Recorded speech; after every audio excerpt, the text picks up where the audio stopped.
تو بسم اللہ الرحمن الرحیم، ہمارا جو ہے سلسلہ وہ سیرت کی جامعیت کے چند بنیادی اصول جو ہیں اس سے شروع ہوا تھا، جس میں سب سے پہلی بات تو یہ تھی کہ سیرت النبی صلی اللہ علیہ وسلم جو ہے وہ ایک وسیع قسم کا علم ہے، جس کی حیثیت عالمگیر بھی ہے اور بین الاقوامی بھی ہے۔ اور پھر زمانہ موجود میں اگر ہم سائنسی ترقی کو دیکھتے ہیں تو اگر کوئی اس دور میں رہنے والا انسان یہ سمجھتا ہے کہ انسان نے بہت زیادہ ترقی کر لی ہے، اور یقیناً کر بھی لی ہے تمدنی اور ثقافتی اعتبار سے، تو جتنی ترقی کر لی ہے، جہاں تک پہنچ گیا ہے، اور جتنی آگے منازل یہ پہنچے گا منزلوں پہ، تو اور جتنے بھی بلند مقام پہ یہ پہنچ جائے، جس اعتبار سے جتنی بھی ترقی کر لے، بہرحال ہر سٹیپ پہ، ہر دور میں، ہر وقت میں، ہر انسان کے لیے سیرت النبی صلی اللہ علیہ وسلم کی ضرورت اور اہمیت رہنی ہے۔ ہدایت کے لیے چونکہ یہ سیرت ایک عملی نمونے کی شکل میں موجود ہے، تو اس کی ضرورت انسان کو ہمیشہ رہنی ہے۔ اور اس کی وجہ قرآن مجید کی ایک آیت ہے جس میں اللہ رب العالمین نے فرمایا، وَإِنَّكَ لَعَلَىٰ خُلُقٍ عَظِيمٍ، بے شک آپ اخلاق کے بہت بڑے مرتبے پر فائز ہیں۔ حضرت عائشہ رضی اللہ عنہ سے کسی نے پوچھا کہ آپ صلی اللہ علیہ وسلم کے اخلاق کیا ہیں، تو انہوں نے پوچھا کیا تم نے قرآن نہیں پڑھا؟ کہا پڑھا ہے۔ کہا جو کچھ قرآن میں ہے کان خلقہ القرآن، وہ کیا ہیں؟ آپ صلی اللہ علیہ وسلم کے اخلاق ہیں۔ تو آپ صلی اللہ علیہ وسلم کا جو خلق ہے یعنی سیرت، یہ قرآن کا نمونہ ہے۔ کون سا نمونہ؟ عملی نمونہ، ایک کائنڈ آف پریکٹیکل ڈیمانسٹریشن ہے جو سیرت میں ہمیں ملتی ہے قرآن مجید کی۔ قرآن مجید کے بارے میں آپ صلی اللہ علیہ وسلم کا ارشاد گرامی ہے، وَلَا تَنْقَضِي عَجَائِبُهُ، کہ قرآن کے جو عجائبات ہیں وہ ختم نہیں ہوتے۔ تو ایسا ہم کہہ سکتے ہیں سیرت کے بارے میں کہ سیرت کے عجائبات بھی ختم نہیں ہوتے۔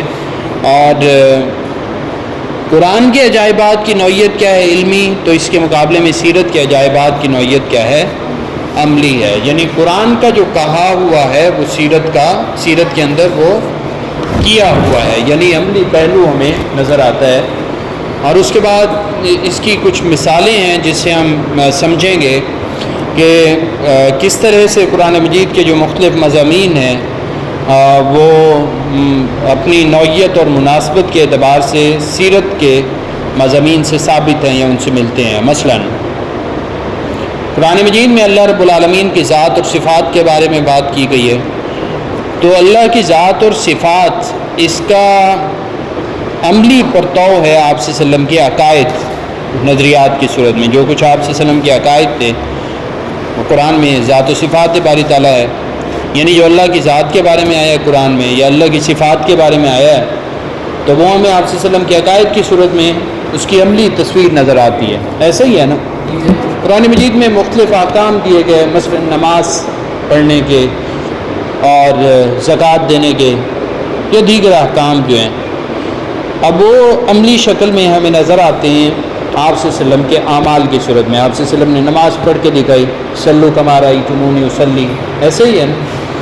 زکوٰۃ کی تقسیم کر کے دکھائی، ہدایات اس میں وضاحت فرمائی کہ کتنی ریشو ہوتی ہے، نصاب کیا ہوتا ہے، باقی چیزیں کس کو کتنی کیسے زکوٰۃ دینی ہے، یہ ساری تقسیمات اور وضاحتیں کہاں کون دے رہا ہے؟ آپ صلی اللہ علیہ وسلم دے رہے ہیں، یعنی آپ صلی اللہ علیہ وسلم کی سیرت سے یہ چیز ظاہر ہو رہی ہے۔ ایسے قرآن مجید کے اندر جو ہے وہ بہت سارے قصے ہیں، واقعات ہیں، امثال ہیں، سابقہ اقوام کے کہانیاں بیان کی گئی ہیں۔ تو وہ قصے، واقعات، کہانیاں کیوں بیان کیے گئے ہیں؟ تاکہ لوگ کے لیے عبرت ہو۔ السعید من وعظ بغیرہ، خوش بخت وہ ہے جو دوسروں سے عبرت حاصل کرے۔ تو قرآن میں آپ دیکھتے ہیں نا جو مختلف واقعات بیان کیے گئے ہیں، تو وہ تذکیر کے لیے، کس کے لیے؟ تو گویا آپ صلی اللہ علیہ وسلم کی جو ہے یعنی آپ صلی اللہ علیہ وسلم کی سیرت میں یہ عبرت ہمیں، یعنی آپ صلی اللہ علیہ وسلم نے اسے عبرت بنا کے دکھایا، وضاحت کی کہ یہ اس قوم کے ساتھ، عاد کے ساتھ، قوم سمود کے ساتھ اللہ کی نافرمانی کرنے کے بدلے میں انہیں جو ہے وہ جس طرح کے عذاب سہنا پڑے، ٹھیک ہے، اور اللہ کے عذاب جو ان پہ آئے وہ اس کی وجہ کیا تھی وہ نافرمانی تھی. تو گویا یہ عبرت ملتی ہے آج کے انسان کے لیے. ٹھیک ہے. ایسے قرآن میں جو ہے وہ تذکیر سے متعلق، تذکیر کا مطلب ہے یاد دہانی، تذکیر سے متعلق جو آیات ہیں تو وہ آپ صلی اللہ علیہ وسلم کی موعظت ہے. موعظت سے مراد یہ ہے کہ بعض و نصیحت جو آپ صلی اللہ علیہ وسلم نے فرمائی، یاد دہانی کروائی نا، کہ آپ نے جیسے تذکیر بالموت و ما بعد الموت ہے، موت کے بارے میں یاد دہانی کروانا، اور ایسے جو ہے وہ سابقہ قصے بیان کر کے یاد دہانی کروانا، اللہ کی نشانیوں کے ذریعے سے یاد دہانی کروانا. ایسے کچھ آیات ہیں جن کا تعلق اخلاق سے ہے تو وہ آپ صلی اللہ علیہ وسلم کا حسن معیشت ہے. کچھ ایسی آیات ہیں کہ جن کا تعلق معاملات سے ہے تو وہ آپ صلی اللہ علیہ وسلم کا حسن معاشرت ہیں. تو گویا ہم دیکھتے ہیں کہ قرآن کی مختلف جو آیات ہیں اس کی عملی شکل ہے سیرت النبی صلی اللہ علیہ وسلم میں. تو یہ سلسلہ جو ہے وہ لا منتہی ہے، اس کی کوئی انتہا نہیں ہے، اس سلسلے کی کوئی انتہا نہیں ہے. تو وہ بات جو ہم نے کی تھی کہ لا تنقضی عجائبہ، قرآن کے عجائبات ختم نہیں ہوتے، تو چونکہ سیرت بھی اسی سے جڑی ہوئی ہے تو اس لیے سیرت کے عجائبات بھی ختم نہیں ہوتے. اچھا، اسی سلسلے کو ہم اگر آگے بڑھاتے ہیں تو ہم دیکھتے ہیں کہ حدیث مبارکہ ہے. تو حدیث کیا ہے؟ وہ قرآن کی تفسیر ہے، شرح ہے، وضاحت ہے. یعنی قرآن اگر متن ہے تو حدیث اس کی کیا ہے؟ شرح. متن اور شرح دو چیزیں چلتی ہیں نا. تو قرآن کے اندر کچھ ہیں جو اصولی نوعیت کی باتیں ہیں، مخفی نوعیت کی ہیں، تو اس کو نمایاں کیا ہے، واضح کیا ہے حدیث نے، اس کی عملی شکل دکھائی ہے، اس کی وضاحت کی ہے کس نے؟ حدیث نے. تو گویا قرآن جو ہے وہ حضور علیہ الصلاۃ والسلام کی سیرت، جیسے کہ ہم نے پچھلے کچھ آیات کی روشنی میں دیکھا، تو حدیث جو ہے وہ سیرت کی مزید تفصیل بیان کر. قرآن کیا ہوا؟ آپ صلی اللہ علیہ وسلم کی سیرت. تو حدیث کیا ہوئی؟ اس سیرت کی مزید وضاحت کرتی ہے. تو گویا قرآن، حدیث اور سیرت، ان تینوں کا آپس میں بڑا گہرا تعلق ہے. قرآن ایک اعتبار سے آپ صلی اللہ علیہ وسلم کی سیرت بیان کرتا ہے، حدیث ایک اعتبار سے آپ صلی اللہ علیہ وسلم کی سیرت کے مزید واقعات کی جو ہے وہ وضاحت کرتی ہے، شرح کرتی ہے، تفصیل بیان کرتی ہے. تو سیرت کو قرآن نے بھی محفوظ کیا ہے اور سیرت کو حدیث نے بھی محفوظ کیا. اس کا مطلب ہے کہ اگر ہم قرآن کی تفسیر کرنے لگیں تو ہمیں حدیث سے بھی مدد لینی پڑتی ہے اور ہمیں سیرت سے بھی لینی پڑتی ہے، کیونکہ قرآن میں جو سیرت کے چند واقعات اجمالی شکل میں ہیں تو اس کی اصل وضاحت تو ملے گی سیرت کی کتابوں میں، سیرت کے واقعات کی صورت میں، اور اس کی مزید شرح ملے گی ہمیں حدیث کی کتابوں میں. یعنی حدیث اور سیرت کا بھی بڑا گہرا تعلق ہے، قرآن اور سیرت کا بھی بڑا گہرا تعلق ہے، حدیث اور سیرت کا بھی ہے، اور ان تینوں کا بھی آپس میں بڑا گہرا تعلق ہے. تو اس لیے ہم ایک کو دوسرے سے الگ نہیں کر سکتے. قرآن میں حکم ہے اقیم الصلاۃ، نماز قائم کرو. اگر کوئی کہتا ہے کہ قرآن ہی کافی ہے تو کیسے کافی ہو سکتا ہے؟ اقیم الصلاۃ، نماز قائم کرو، کیسے کرنی ہے نماز قائم؟ نماز ہوتی کیا ہے؟ کس کو کہتے ہیں نماز؟ صلاۃ کیا ہے؟ کون تعین کرے گا، کون بتائے گا کہ صلاۃ کسے کہتے ہیں؟ ویسے تو دعا کو کہتے ہیں، لیکن اس دعا کی یعنی صلاۃ کی جو اصطلاحی صلاۃ ہے، نماز ہے، اس کی شکل کیا ہے، اس کے شرائط کیا ہیں، اس کے اندر فرائض کون سے ہیں، اس کے اندر واجبات کیا ہیں، اس کو ادا کیسے کرنا ہے، اس کا قیام کیسے کرنا ہے، اس سب کی وضاحت کہاں ہے؟ حدیث نے محفوظ کی ہے. اور سیرت میں عملی شکل ہے، یعنی حدیث بتاتی ہے کہ صلو کما رأیتمونی اصلی، اور وہ عملی نمونہ نظر آتا ہے سیرت سے کہ آپ صلی اللہ علیہ وسلم اس طرح سے نماز پڑھیں. یعنی سیرت کو حدیث نے محفوظ کیا ہے کہ نہیں ہے؟ یعنی آپ صلی اللہ علیہ وسلم کے عملی نمونے کو کس نے محفوظ کیا؟ حدیث نے. آپ صلی اللہ علیہ وسلم کی سیرت کو کس نے بیان کیا؟ قرآن نے. قرآن نے بھی بیان کیا، حدیث نے مزید اس کی شرح بیان کی، یعنی کیفیات کو بھی بیان کیا، مثالوں کو بھی بیان کیا، حالات کو بھی بیان کیا، آپ صلی اللہ علیہ وسلم کی ذات کے بارے میں، آپ صلی اللہ علیہ وسلم کے اعمال کے بارے میں، ٹھیک ہے، آپ صلی اللہ علیہ وسلم کے افعال کے بارے میں، آپ صلی اللہ علیہ وسلم کی تقریرات کے بارے میں، ہر چیز کو، ہر لمحے کو وضاحت کے ساتھ بیان کیا، کس نے؟ حدیث نے، ٹھیک ہے جناب۔ تو قرآن و حدیث جو ہے وہ گویا سیرت کی تعبیر ہے، اور جو قرآن و حدیث کے مضامین کی ترتیب ہے وہ در حقیقت سیرت اور حیات النبی صلی اللہ علیہ وسلم یا حیات نبوی صلی اللہ علیہ وسلم کے مراتب کی ترتیب ہے، یعنی کس طرح سے چیزوں کو ذرا مثالوں سے سمجھیں تو پھر ذرا، وغیرہ الفاظ تو الفاظ ہوتے ہیں۔ اب یہ بھی ذرا بات دیکھیں کہ ہم جب الفاظ صرف سنتے ہیں تو ہمیں سمجھ نہیں آتی، لیکن جب مثال کی صورت میں اس کی عملی شکل آتی ہے تو پھر ہمیں پلے پڑتی ہے کوئی چیز، ہے کہ نہیں ہے؟ قرآن مجید جو ہے وہ قرآن صامت ہے، کیا ہے؟ یعنی کلام ہے نا اللہ کا۔ تو سیرت یا حدیث جو ہے وہ آپ صلی اللہ علیہ وسلم کی جو سیرت ہے وہ کیا ہے؟ قرآن ناطق ہے، کیا ہے؟ بول کے، عمل کر کے دکھایا۔ تو ایسے اگر ہم دیکھیں تو ہم جب الفاظ سنتے ہیں تو ہمیں چیز وہ اس طرح سمجھ نہیں آتی، لیکن جب ان الفاظ کے ساتھ ہم کوئی مثال دیتے ہیں تو پھر ہمارے ذہن میں اس کی عملی شکل آ جاتی ہے، اور پھر ہمیں مثال ہی یاد رہتی ہے۔ الفاظ ہمارے اپنے ہو جاتے ہیں، بدل جاتے ہیں، ہر ایک کے اپنے ہو، تو مثال یاد رہتی ہے۔ تو اس لیے ہم دیکھیں گے کہ سیرت اور جو یعنی قرآن و حدیث کے مضامین ہیں اور دوسرے سیرت کے مضامین ہیں، ان کی ترتیب پہ غور کریں تو ہم نے دیکھا کہ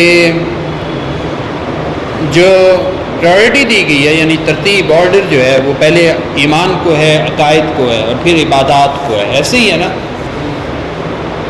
اور مثلا قرآن میں اگر ہم دیکھیں سورہ فاتحہ میں کیا ترتیب ہے؟ الحمدللہ رب العالمین، اللہ کی ربوبیت کا تذکرہ ہے، ٹھیک ہے۔ اس کے بعد مالکیت کا تذکرہ ہے، رحمت کا تذکرہ ہے، مالکیت کا تذکرہ ہے، اور اس کے بعد عبادت اور استعانت کا تذکرہ ہے۔ ایسے ہی ہے نا جناب، اللہ کی ذات و صفات آ گئی نا پہلے۔ ذات و صفات کیا ہیں؟ آپ صلی اللہ علیہ وسلم کے عقائد ہیں، ذرا جاگ کے بیٹھیں۔ اللہ کی ذات اور صفات کیا چیز ہے؟ آپ صلی اللہ علیہ وسلم کے عقائد، یعنی عقائد کا بیان ہو گیا۔ ایاک نعبد و ایاک نستعین کیا ہو گئی؟ عبادت اور استعانت۔ پہلے ایمان کی بات ہوئی، پھر عبادت کی بات ہوئی، ایسے ہی ہے نا جناب۔ اگر سورہ بقرہ کو دیکھیں تو متقی لوگوں کی خصوصیات بیان کی گئی ہیں، ایسے ہے جناب۔ تو الذین یؤمنون بالغیب، غیب یعنی ایمان کا تذکرہ۔ آگے کیا ہے؟ نماز قائم کرتے ہیں، ومما رزقناہم، انفاق کرتے ہیں جو رزق ہم نے انہیں دیا اس میں سے، ٹھیک ہے۔ تو یعنی ایمان کا تذکرہ، عقائد، پھر اس کے بعد عبادت کا تذکرہ، پھر اس کے بعد آگے آپ دیکھ لیں معاملات اور اس طرح سے چیزیں۔ باقی بھی اگر آپ غور کریں قرآن میں، حدیث میں، تو یہی ترتیب جو ہے وہ چل رہی ہوتی ہے۔ جیسے حدیث کی کتابوں میں ہم دیکھیں تو سب سے پہلے ہوتی ہے کتاب الایمان، ایسے ہی ہے نا جناب، ایمان کا بیان ہے۔ پھر اس کے بعد کتاب الصلاۃ، پھر کتاب الزکوٰۃ، پھر اس کے بعد کتاب الصوم، روزے کے، پھر کتاب الحج، حج کے بعد۔ تو یہ بھی آپ صلی اللہ علیہ وسلم کی حدیث کی روشنی میں، جیسے بنی الاسلام علی خمس، شہادت اللہ الہ الا اللہ وان محمد رسول اللہ، واقام الصلاۃ وایتاء الزکوٰۃ وصوم رمضان وحج بیت اللہ من استطاع الیہ سبیلا، یا ان استطاع الیہ سبیلا۔ یہاں مشروط کر دیا نا کہ اگر اس کے پاس استطاعت ہے ذات راہ کی تو پھر وہ حج بھی کرے۔ تو جناب ترتیب سمجھ آ رہی ہے مضامین بھی؟ تو یہ ہاں جی، تو اس سے واضح کیا ہوتا ہے؟ پتہ یہ چلتا ہے کہ سیرت کے اندر جو اصل چیز ہے وہ عبادت ہے۔ کیا ہے؟ کیا چیز اصل ہے؟ بندگی رب۔ کیا چیز ہے؟ بندگی رب۔ اور جو انتظامی اور سیاسی معاملات ہیں وہ اس کے محافظ کی حیثیت رکھتے ہیں۔ کس کے؟ انتظامی معاملات ہیں یعنی اصل چیز تو ہے اللہ کی بندگی، اللہ کی یاد۔ اگر کوئی چیز یاد الہی میں خلل ڈال رہی ہے تو مقصد کیا ہے کہ اس خلل سے محفوظ رکھا جائے، اور کوئی بھی جو فتنہ پرور ہے، جو فتنہ پھیلانے والا بندہ ہے، وہ اس نظام میں کوئی رخ نہ ڈالنے کی، خلل ڈالنے کی جو ہے وہ جرات نہ کر سکے، تو اس لیے اس کی حفاظت بھی تو ضروری ہے۔ اچھا، اب یہ جو صاحب اقتدار لوگ ہیں یا جن کو اللہ نے سیادت دی ہے، حکمرانی دی ہے، ان کی کچھ ذمہ داریاں بھی لگائی ہیں، اور وہ بھی ہمیں قرآن سے پتہ چلتا ہے۔ یعنی جو میں نے کہا نا کہ اصل مقصد ہے عبادت، اس کی حفاظت کے لیے ہے سیاست، اسی کی حفاظت کے لیے ریاست، اسی کی حفاظت کے لیے حکومت۔ الذین ان مکناہم فی الارض، جن لوگوں کو ہم نے زمین میں اقتدار دیا، اقاموا الصلاۃ وآتوا الزکاۃ، نماز قائم کریں، زکوٰۃ ادا کریں، وامروا بالمعروف ونہوا عن المنکر، معروف کا حکم دیں، اور چار چیزیں ہیں جو ضروری ہیں۔ کیا؟ چار چیزیں ضروری ہیں، یہ فرائض منصبی ہیں، یہ ضروری لازمی چیزیں ہیں۔ یعنی اللہ نے کہا کہ جن لوگوں کو ہم زمین میں سلطنت دیں تو وہ یہ چار کام تو کریں نا، نماز قائم کریں، زکوٰۃ دیں، یعنی عبادت اور بندگی کا ایک نظام، بدنی عبادت، مالی عبادت، معیشت کو آپ نے یعنی کنٹرول کرنا ہے، معیشت کو جو اصول دیے ہوئے ہیں ان کے مطابق چلانا ہے، معیشت ٹھیک ہوگی۔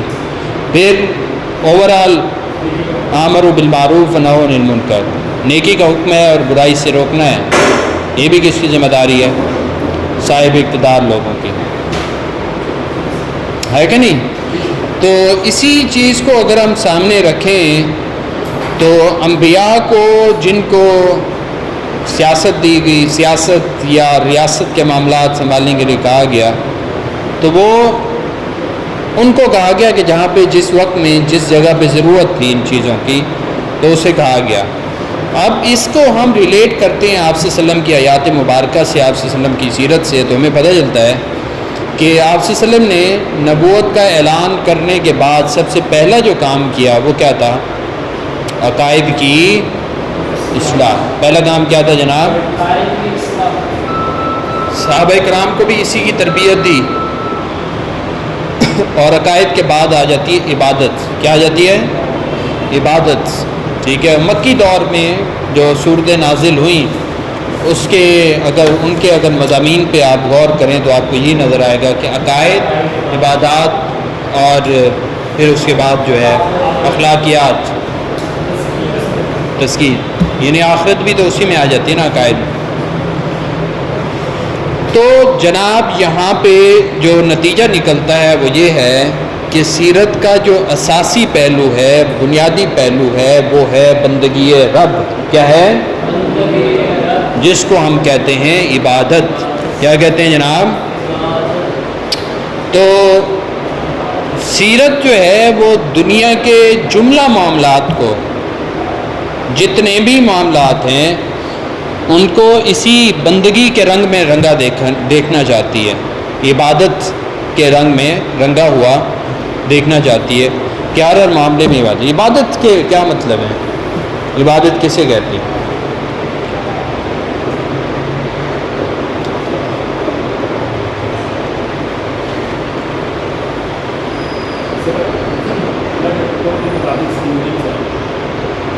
ایک اور لفظ کا ایڈ اس میں کر لو کہ جو کام بھی ہم کریں وہ اللہ کے لیے کریں تو وہ عبادت بن جاتا ہے۔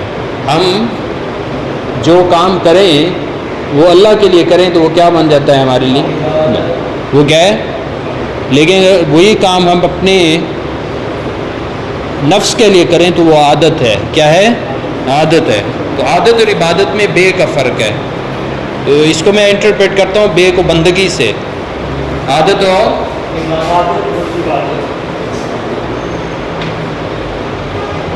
عادت میں اگر بندگی کو ایڈ کر لیں یعنی اللہ کے لیے اسے کر لیں تو وہ عبادت ہے آپ کی۔ فرق سمجھ آیا جناب؟ عادت میں اگر بندگی بھی ہو، بندگی کا مطلب کیا ہے؟ اللہ کے لیے وہ کام ہو تو وہ آپ کا عبادت ہے۔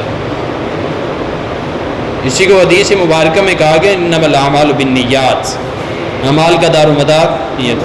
کوئی کام آپ کر رہے ہیں، آف کورس اچھا کام، اگر اس میں بندگی ہے، بندگی کا مطلب نہیں بھولنا کہ جو کام اللہ کے لیے کیا جائے وہ عبادت ہے۔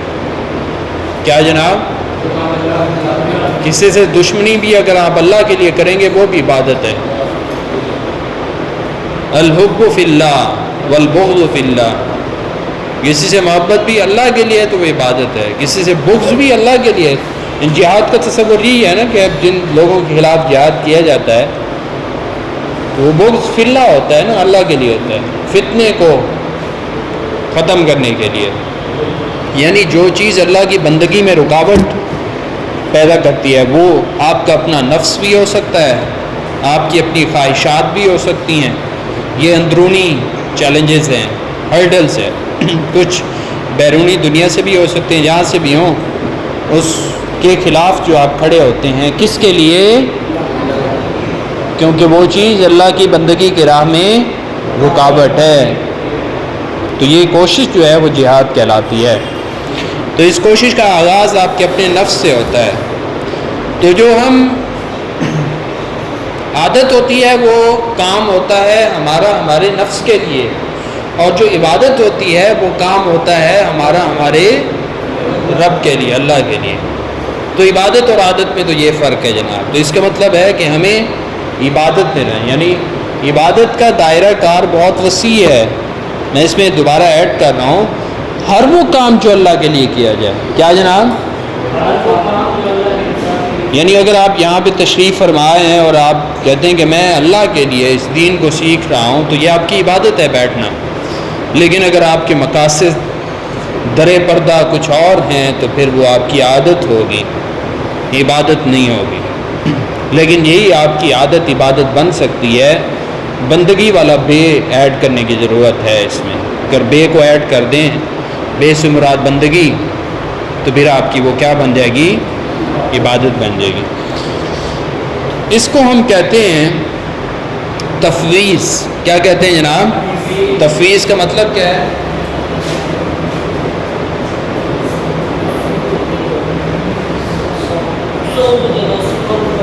سپردگی، یعنی اپنے آپ کو اللہ کے سپرد کر دینا۔ قل ان صلاتی ونسکی ومحیای ومماتی للہ رب العالمین لا شریک لہ وبذلک امرت وانا اول المسلمین۔ کہہ دو میری نماز، میری زندگی، میری عبادت، میرا مرنا، میرا جینا کس کے لیے ہے؟ اس کے کوئی شریک نہیں، اس کی مطلب لا شریک لہ، اس کا کوئی شریک نہیں، اسی کا مجھے حکم ہوا ہے اور میں پہلا مسلمان ہوں۔ سب سے پہلا فرما بردار کون ہوں؟ آپ صلی اللہ علیہ وسلم نے بھی اس سے ملتے جلتے الفاظ فرمائے۔ یہ کس کے تھے الفاظ؟ گڈ، ابراہیم علیہ السلام۔ ہماری شریعت کے بہت سارے معاملات بہت سنت ابراہیمی سے آتے ہیں۔ قربانی کرتے ہیں کس کی سنت؟ صفا مروہ کے درمیان دوڑنا، الگ کروانا، بہت سارے ہیں نا ابراہیم علیہ السلام۔ دو مقام ابراہیم پہ 2 نوافل ادا کرتے ہیں، وہ بھی اسی سنت کی اتباع۔ سنت ابیکم ابراہیم، سنت ابیکم ما ہادہ الاضاحی، یہ قربانیاں کیا ہیں؟ سنت ابیکم ابراہیم، تمہارے باپ ابراہیم السلام کی سنت ہیں۔ تو آپ صلی اللہ علیہ وسلم نے اس سے ملتے جلتے الفاظ فرمایا اللہم لک اسلمت، اے اللہ میں تیرے لیے اسلام لایا، وبک آمنت، تجھ پر ایمان لایا، وعلیک توکلت، تیرے اوپر بھروسہ کیا، وبک حاکمت، اور میں نے تجھے حکم مانا، فیصلہ کرنے والا، وَإِلَيْكَ خَاصَمْتُ، اور ہر جھگڑے کو تیری طرف لے گیا، وَإِلَيْكَ أَنَبْتُ، اور تیری طرف رجوع کیا، وَإِلَيْكَ الْمَصِيرُ، اور تیری طرف ہی پلٹنا ہے۔ یعنی جو کچھ بھی ہے کس کے لیے؟ یہ کہلاتی ہے جناب سپردگی، یہ کہلاتی ہے تفویض۔ تو یہی عبادت ہے، یہی بندگی ہے۔ عبادت کا مطلب صرف یہ نہیں نماز روزہ حج زکوٰۃ پڑھنا، اس کی متعین شکلیں ہیں نا۔ زندگی کے ہر معاملے کو اگر آپ اللہ کے لیے کرتے ہیں تو وہ کیا ہے جناب؟ اگر آپ کوئی گیم بھی کرتے ہیں، ایکسرسائز کرتے ہیں، کچھ اپنے بدن کو، جسم کو صحت مند رکھنے کے لیے، اور اس میں یہ ہے کہ میں صحت مند رہ کے دین کی سرفرازی کے لیے کام کر سکوں، اللہ کی رضا کے لیے، تو یہ آپ کی عبادت ہے۔ جم کرنا بھی، کھیلنا کودنا بھی عبادت ہے۔ اور اگر آپ کا کوئی اور مقصد ہو، نمود و نمائش ہو، تو وہ پھر نمود و نمائش ہے، وہ پھر عادت ہے۔ کیا ہے جناب؟ تو ہمیں عادت سے نکل کر اس میں بے کو ایڈ کرنا ہے عبادت کی طرف۔ ایک مائنڈ سیٹ ہے، کیا ہے؟ مائنڈ سیٹ ہے۔ تو اس مائنڈ سیٹ کو جو ہے وہ تبدیل کرنے کے لیے ہمیں سیرت ضروری ہے، سیرت کا مطالعہ کرنا ضروری ہے۔ کیا ہے؟ سیرت کا مطالعہ کرنا۔ کیوں کہ سیرت میں ہمیں ذکر بھی نظر آتا ہے اور فکر بھی نظر آتی ہے۔ ذکر و فکر جو ہے وہ دو اہم چیزیں ہیں۔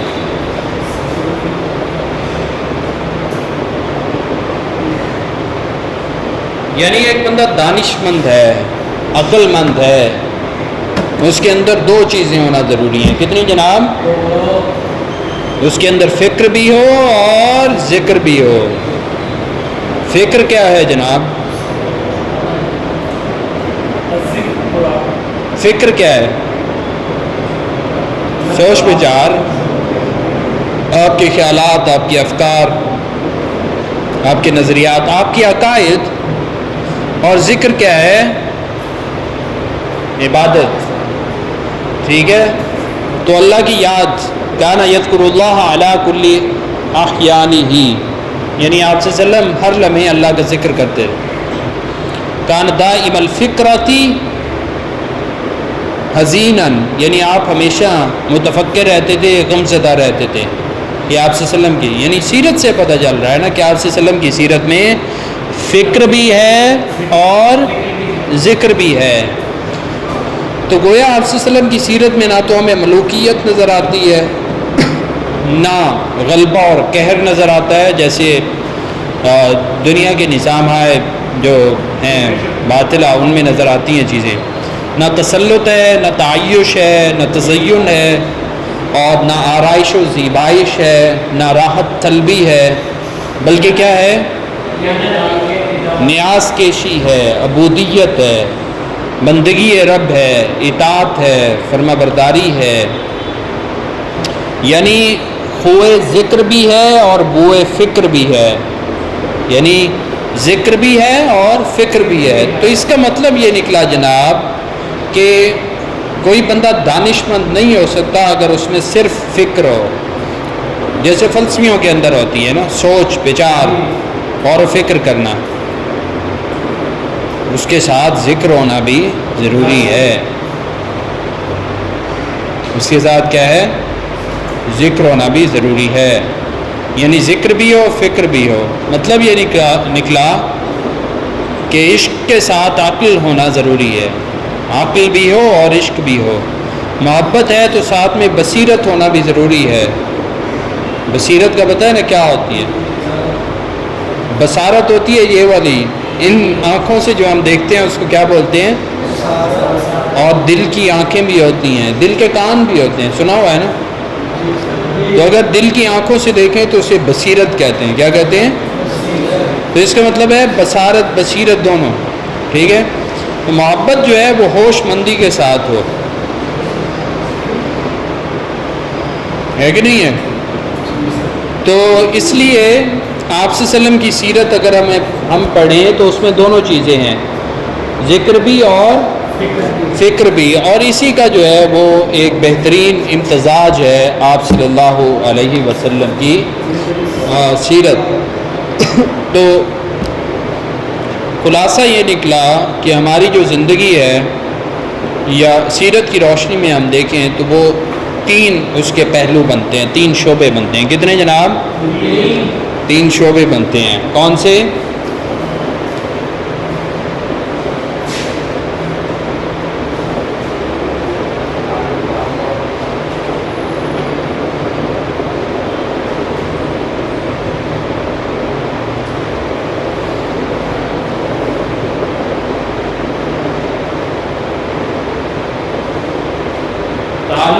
اللہ پہلا شعبہ کیا ہے جناب؟ دوسرا ہے تعلق مال خلق، اور تیسرا ہے تعلق مال نفس، اللہ کے ساتھ تعلق، مخلوق کے ساتھ اور نفس کے ساتھ۔ تو اسی کے ساتھ انشاءاللہ ہم اپنی اگلی کلاس کا سلسلہ جو ہے وہ جاری رکھیں گے۔ تو آپ کی ہمدردانہ سماعتوں کا شکریہ۔ تو بہرحال ذکر کے ساتھ جو ہے وہ فکر ہونا بھی ضروری ہے۔